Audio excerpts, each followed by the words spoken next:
Hello friends, आप सभी का स्वागत है इस वीडियो में। तो फ्रेंड्स, बात करेंगे भारत से आए क्रिप्टो न्यूज़ के बारे में। तो फ्रेंड्स, सबसे पहले बात करते हैं टाइटल के ऊपर में। तो यहाँ पर देखो, इंडिया के क्रिप्टो मतलब जो वेब3 इंडस्ट्री फॉर्म्स है वो एडवोकेसी बॉडी के बारे में कुछ बात करता है। मतलब कि जो वेब3 इंडस्ट्री है या फिर क्रिप्टो जो इंडस्ट्री है इंडिया के अंदर में, वो नई एडवोकेसी बॉडी जो है उसको बनाने की बात करता है। अब यहाँ पे बोला जा रहा है कि previous organisation representing the industry was disbanded earlier this year, कि ये जो एडवोकेसी बॉडी के बनाने की बात की जा रही है ये पहले भी इंडिया में हुई थी, लेकिन उसको किसी कारण से रद्द कर दिया गया था। मतलब वो चीज़ें सफल नहीं हो पाई थी। इस साल के शुरुआती में ही इस चीज़ को मतलब सफल हो गया था। अब ये टाइम पीरियड वगैरह आप देख लो। अब यहाँ पर एक वीडियो आपको देखने को मिल रही है जो कि इसी से रिलेटेड है।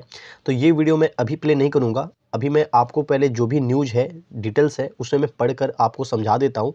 उसके बाद से लास्ट में ये वीडियो को मैं ऐड कर दूँगा। उसके बाद से जिसको ये वीडियो देखने का इंटरेस्ट होगा वो देख लेगा। तो फ्रेंड्स, अब यहाँ पर थोड़ा सा जूम करें हम लोग। तो यहाँ पर अब देखो, इंडिया की जो क्रिप्टो इंडस्ट्री है उसने नई एडवोकेसी बॉडी को बनाया है almost 4 months after the previous one was disbanded. जो इसी साल के अंदर में जो पहला वाला जो एडवोकेसी बॉडी था जिस पर काम कर रहा था इंडिया, लेकिन वो नहीं बन पाया, मतलब क्रिप्टो इंडस्ट्री इंडिया का, तो उसी के 4 मंथ बाद फिर से नई एडवोकेसी बॉडी को बनाया जा रहा है। अब यहाँ पर बोला जा रहा है according to an announcement on Thursday. अब थर्सडे के दिन ये बात निकल कर आई है। आज है फ्राइडे, मतलब कल के दिन ये बात निकल कर आई है कि भाई जो पहला एडवोकेसी बॉडी था इंडिया के जो क्रिप्टो इंडस्ट्री के द्वारा बनाई गई थी या बनाई जा रही थी, वो तो ख़त्म हो गया, नहीं बन पाया। उसके 4 महीना बाद फिर से इन्होंने काम शुरू किया है। अब यहाँ पे आगे आए तो इस बॉडी को ये लोग नाम करेंगे, मतलब बॉडी का मतलब आप इसको एक इंस्टीट्यूट के तौर पे समझो, एक कमेटी के तौर पे समझो। इंस्टीट्यूट नहीं तो कमेटी समझ लो। इसको ये लोग बोलेंगे भारत वेब3 एसोसिएशन, और शॉर्ट में इसको बोलेंगे आप BWA। अब यहाँ पर ये बोला जा रहा है कि ये क्या है। तो जो पहले वाली जो ब्लॉकचेन जो बॉडी थी जिसका नाम था blockchain and crypto assets council, BACC, जो कि रद्द हो गया, उसी को, मतलब वही चीज़ है, पुरानी वाली ही चीज़ है, लेकिन वो बन ही नहीं पाया, तो उसका नाम वगैरह भी चेंज कर दिया गया। तो पहले वाले का नाम था आपको BACC, जो कि इसी साल के शुरू में ही ख़त्म हो गया।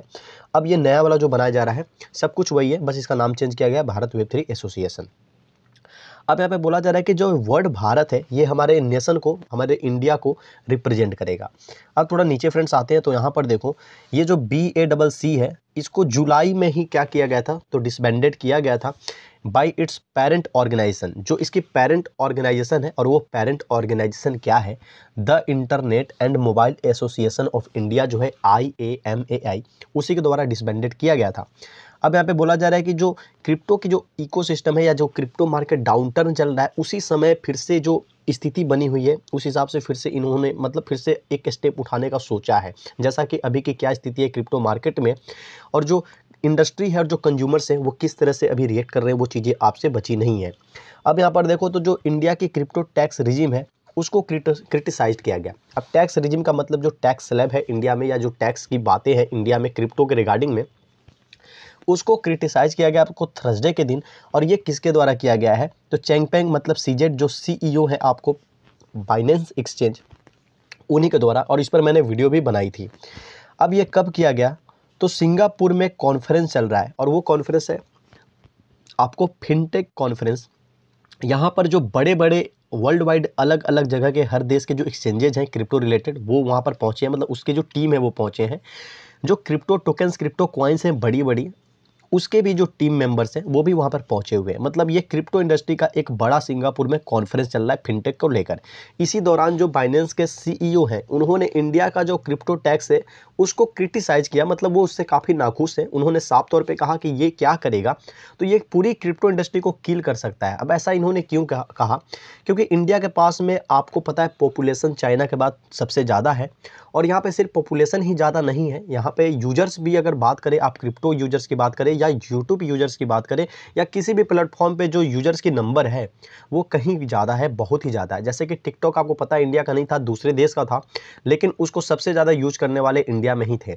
इसी तरह से जो गेम आपको निकल कर आया था PUBG, वो भी दूसरे देश का था, मतलब दूसरे देश के कंपनी के द्वारा बनाया गया था, लेकिन उसके जो यूजर्स थे वो सबसे ज़्यादा, मतलब कोई भी चीज़ हो, कोई भी प्लेटफॉर्म हो, कोई भी कंपनी हो, किसी भी तरह का प्रोडक्ट क्यों ना हो, उसका यूज करने वाले सबसे ज़्यादा अगर है तो वो इंडियन है। इसी कारण से उस कंपनी को, उस प्रोडक्ट के मालिक को सबसे ज़्यादा रेवेन्यू कहीं से निकल कर आता है, तो वो इंडिया के मार्केट, इंडिया के लोगों से निकल कर आता है। इसलिए इंडिया में अगर उस चीज़ को बैन कर दिया जाता है या उस प्रोडक्ट को यूज करना बंद कर दिया जाता है, तो आप ग्लोबल मार्केट पर समझ सकते हो उस प्रोडक्ट को लेकर या उस कंपनी को कितना लॉस होगा। जैसा कि पबजी को अच्छा खासा लॉस हुआ था, टिकटॉक को भी लॉस हुआ, देन पबजी ने फिर से अपनी कमी को दूर करके अगेन से लॉन्च किया था। तो चलो फ्रेंड्स, ये एक एग्जांपल था, बस मैंने समझाने के लिए बता दिया। तो यहाँ पर अब देखो इन्होंने बोला कि क्या करेगा, तो हमारी जो इंडस्ट्री है, क्रिप्टो इंडस्ट्री, इसको ख़त्म कर देगा। जो क्रिप्टो का टैक्स है इंडिया के अंदर में, ये उन्होंने बोला था। अब नीचे फ्रेंड्स आते हैं, तो यहाँ पर देखो जो लीडिंग मेंबर्स है, आपको जो न्यू एसोसिएशंस जो इन्वॉल्व है, जैसे कि पॉलीगॉन है, हाइक है, कॉइन DCX है, कॉइन स्विच क्यूबर है, जेपे है, वजीर है, ये सारे इंडियन आपको देखने को यहाँ पे मिल रहे हैं नाम। ये यहाँ पर क्या करते हैं, तो सबसे ज़्यादा जो प्रोमिनेंट है, जो प्रभुत्व वाली चीज़ है, जो महत्वपूर्ण है, वेब3 एडवोकेट, वो इंडिया में ये बनाना चाहते हैं। ये सभी के सभी जो लीडिंग मेंबर्स हैं, मतलब लीडिंग एसोसिएशंस के जो नए मेंबर्स हैं वो। अब यहाँ पे बोला जा रहा है कि कुछ जो रजिस्ट्रेशन और जो प्रोसीड्यूरल फॉर्मेलिटीज़ है वो बचा हुआ है, जिसको कि बहुत जल्द क्लियर कर दिया जाएगा, जैसा कि अनाउंसमेंट हुआ है उस हिसाब से। अब फ्रेंड्स थोड़ा सा और नीचे आएंगे, तो यहाँ पर देखो बोला जा रहा है कि the goals of the body include driving awareness about Web3. अब यहाँ पे कुछ चीज़ें इसी के बारे में बताया जा रहा है कि जो गोल है इस बडी से, वो किस मतलब जो उद्देश्य है इस एडवोकेसी बडी को क्रिएट करने का, उसमें क्या क्या चीज़ें इंक्लूड है उसके बारे में बातें की जा रही है। तो वेब3 को लेकर अवेयरनेस फैलाना, जागरूकता फैलाना, जो टेक्नोलॉजी है, जो इन्वेशन है, उसको और आगे तक ले जाना, जो इकोसिस्टम पार्टनर्स हैं उनको सपोर्ट करना, और जो रेगुलेटर्स हैं वहाँ तक अपनी बातों को पहुँचाना, और जो कंज्यूमर प्रोटेक्शन है उसको और आगे तक ले जाना। ये सारी चीज़ें यहाँ पर ऐड है। अब यहाँ पर देखो और भी कुछ चीज़ें बोली जा रही है, जैसे कि owing to its thriving developer community, इसके अलावा entrepreneurial spirit, fast growing economy, sound digital infrastructure and deep digital adoption, ये सारी टर्म है जिसके बारे में यहाँ पे बताया जा रहा है और किसके द्वारा बताया जा रहा है। तो यहाँ पर थोड़ा और नीचे आते हैं, तो देखो बोला जा रहा है कि इंडिया जो है एक लीडर बन सकता है किस चीज़ में, तो वेब3 स्पेस में। और ये किसने बोला था, संदीप नेलवाल ने बोला, जो कि पॉलीगॉन टेक्नोलॉजी के को फाउंडर हैं। और यहाँ पे इन्होंने बोला कि BWA will play a pivotal role in helping India achieve its potential as a global वेब3 लीडर, कि ग्लोबल वेब3 लीडर बनने के तौर पे जो BWA है, मतलब इनकी जो एडवोकेसी बॉडी है, वही जो भारत करके ऊपर में नाम था, एक बार फिर से मैं देखूंगा, मुझे भी दिमाग से उतर रहा है इसका नाम। इसी के बारे में बात की जा रही है, जो एडवोकेसी बॉडी है, कि ये क्या करेगा, तो बहुत ही अहम भूमिका जो है वो प्ले करेगा इंडिया को, जो उसकी क्षमता है उसको उभारने में, उसको ग्लोबल वेब3 का लीडर बनाने में, वेब3 के मामले में इंडिया को पूरे देश में या फिर पूरे वैश्विक लेवल पे सबसे ऊपर ले जाने में ये बहुत ही अहम रोल प्ले करने वाला है। अब यहाँ पे इन्होंने बोला कि India is gearing up it's year long, कि इंडिया जो है यहाँ पर क्या कर रहा है, तो जैसे कि जो इनकी प्रेसिडेंसी जो है, आपको G20 ग्रुप ऑफ 20 जो नेशंस है, जो अगले मंथ में दिसंबर में 1 तारीख को होने वाला है, उसमें जो क्या करेगा, तो जो BWA है उसने कमिटेड किया है कि वो जो गवर्नमेंट ऑफ इंडिया उसके साथ वर्क करेगा, और जो डिजिटल एसेट्स के जो ऊपर में रेगुलेटरी फ्रेमवर्क होने वाले हैं, जैसा कि अनाउंसमेंट निकल कर आया है, उसमें भी कोलैबोरेटिव अपना लीड जो है वो दिखाएगा, मतलब कोलैबोरेशन वाली जो भूमिका है वो इंडियन गवर्नमेंट के साथ में दिखाने वाला है। तो ये सारी चीज़ें थी इसकी बनाने की मेन पर्पस। और अगर आपको ये लग रहा होगा कि इतना सारा इस पर बात करने की क्या ज़रूरत थी, तो आप यहाँ पर एक चीज़ नोटिस करो कि ये इंडिया के जो क्रिप्टो इंडस्ट्री है उनके द्वारा इंडिया में क्रिप्टो इंडस्ट्री को और ज़्यादा स्ट्रॉन्ग, स्टेबल और सेफ करने के लिए ये एडवोकेसी बॉडी है, जो कि इंडस्ट्री को तो प्रोटेक्ट करेगा ही, साथ ही साथ आपके जो कंज्यूमर प्रोटेक्शन है उसे भी प्रोटेक्ट करेगा, वेब3 जो है उसको और आगे तक ले जाएगा, और सपोर्टिव चीज़ें, मतलब बहुत सारी टर्म है जो इंडस्ट्री के लिए बेनिफिशियल है, हमारे लिए बेनिफिशियल है, और हमारी जो गवर्नमेंट है उनके लिए भी कुछ हद तक बेनिफिशियल होगी, और साथ में दोनों ही कोलैबोरेट करके जो रेगुलेटरी फ्रेमवर्क है उस पर काम करेंगे। तो ये कुछ भी मतलब व्यर्थ की चीज़ें नहीं थी, बेकार की चीज़ें नहीं थी, ये बहुत ही काम की चीज़ें थी, जो कि अगर हो जाता है, सब कुछ इस बार सफल होता है, तो काफ़ी ज़्यादा हेल्प मिलने वाला है आपको, जो क्रिप्टो इंडस्ट्री है इंडिया की, उसको अपने आप को यहाँ पर पकड़ मजबूत करने की और अपने आप को और ज़्यादा उभारने की। तो फ्रेंड्स यहाँ पर अब हम लोग जो मिस कर रहे थे उसको एक नज़र देखते हैं। यहाँ पर देखो जो भारत वेब3 एसोसिएशन है, इसके बारे में पे जिक्र किया जा रहा था, मुझसे BWA का हुआ पे मैं मिस कर गया था। अब मैं इसी वीडियो में आपको ये वाली जो वीडियो क्लिप है इसको एक बार अटैच कर दूंगा, आप देख लेना अगर आपको अच्छा लगे तो फ्रेंड्स फटाफट से अब इस वीडियो को लाइक करो, चैनल पर जो लोग नए हैं सब्सक्राइब करो। मिलते हैं अपने नेक्स्ट वीडियो में। Time now to check in with Nick Day, Managing Editor of Global Policy and Regulation. Good morning, Nick. Hey, good morning. Hey, so interesting story from on our this morning at CoinDesk about India. Wondering whether you can talk about what's going on there. This was tax authorities sort of seemingly surreptitiously auditing crypto companies, and of course, India has been a country that's been, let's say, somewhat hostile towards crypto and seen as a bit of a bellwether in where things are going outside of the US in terms of regulatory pushback against crypto. Yeah, so the story you're referring to by our colleague Amitoj Singh, basically last year India collected around $11 million worth of Indian rupees in back taxes, fees, and penalties from 5 different crypto exchanges. And this appears to have been a months-long investigation into whether or not these crypto exchanges were properly reporting their taxes and paying goods and services tax. And the tax authorities came to the conclusion that they were not. But the exchanges say that it's not a deliberate oversight. It's that the tax regime was unclear to them, and so they didn't realize that they had to pay the taxes until the authorities came knocking. And what really kind of struck me is Amitoj reported that a lot of these exchanges paid some fees on top of the taxes voluntarily as part of an effort to try and maybe head off more severe penalties further down the line. So, clearly India's, official agencies, if not, the central government, are looking at this issue.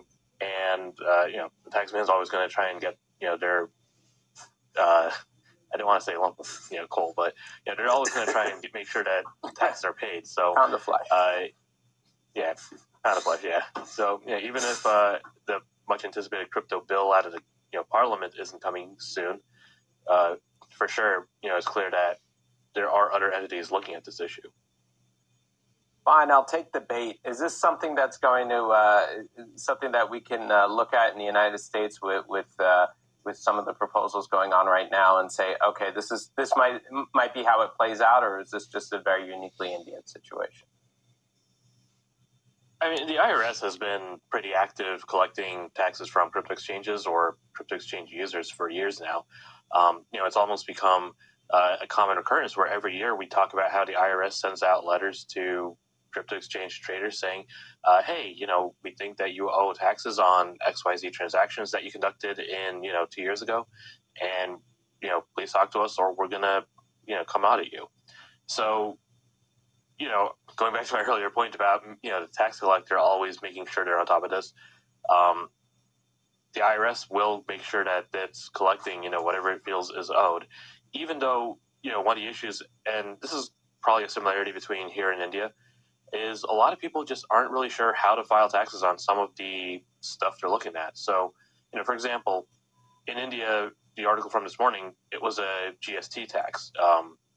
Goods and services, this is a relatively new regime that India implemented in 2017 to try and consolidate some of its previous tax regimes. So it is actually a relatively new framework that exchanges have to abide by.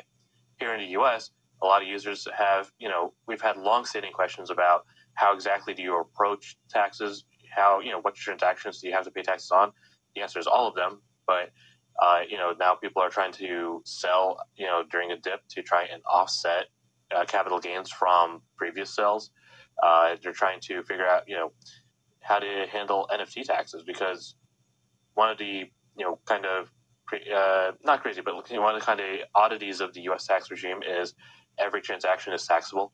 So, if you're just flipping NFTs, then every single one of those NFT flips is going to be a taxable event. And so, we're starting to see people ask questions about, okay, well, what's the best way to try and, report all of this in a way that is both comprehensive, but also not, insanely detailed and requiring you to go over hundreds of